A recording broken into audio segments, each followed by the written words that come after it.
जब युद्ध होता है तो उसमें कई सारे कंपोनेंट होते हैं।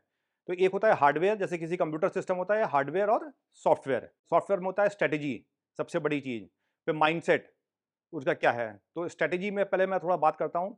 तो स्ट्रैटेजी में जो है कि आपको कैसे लड़ना है उससे, कहाँ पे लड़ना है, कब लड़ना है।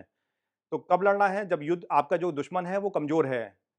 और हमेशा ये जाना जाता है, ये चाणक्य ने भी कहा है कि आपको जो है offence is the best defence.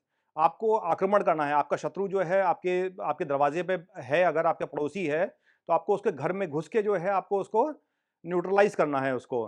तो ये हमारे जो शासक थे उन्होंने कभी ये इस बात पे ध्यान नहीं दिया।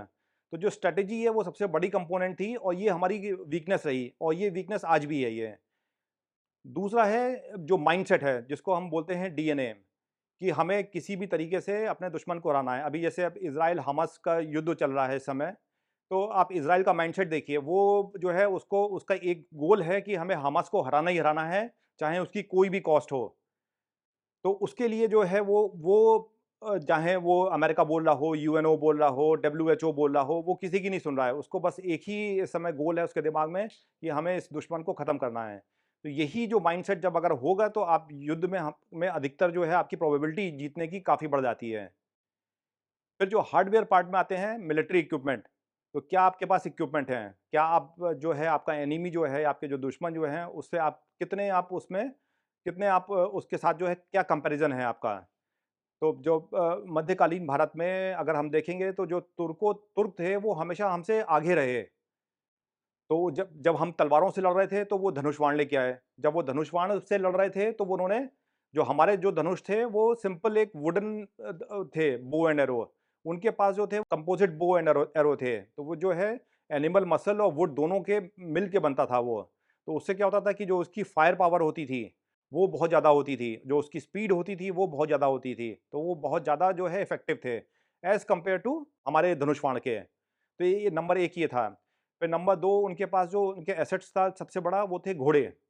जो तुर्की घोड़े थे सब अभी भी जो है वो सबसे उनके जो हाइट होती है, जो उनका दमखम होता है, वो बहुत ज़्यादा होता था हमारे घोड़ों के कंपैरिज़न में उसकी अपेक्षा।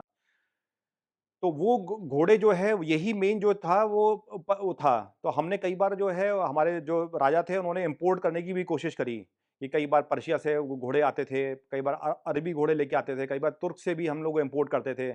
बट हमारा जो जो वेदर था, हमारा जो बड़ा ह्यूमिड था, उसमें वो घोड़े सर्वाइव नहीं कर पाते थे।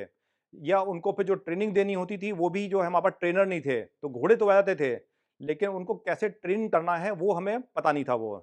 तो यहाँ पे एक जो है ये हमसे एक एक ये गड़बड़ थी।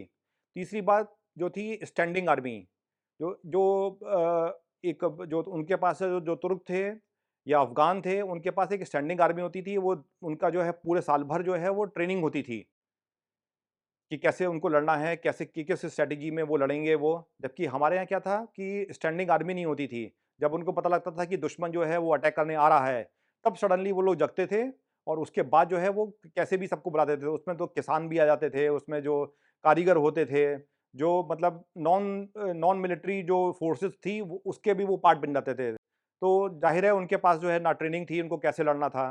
बट वो बहादुर होते थे। बस एक ही उनमें जो ब्रेवरी जो पार्ट थी वो था कि युद्ध के मैदान में हम लड़ेंगे, या तो फिर जीतेंगे या फिर मरेंगे। उसमें ये नहीं था कि कोई भी जो है वो भाग के आ गया।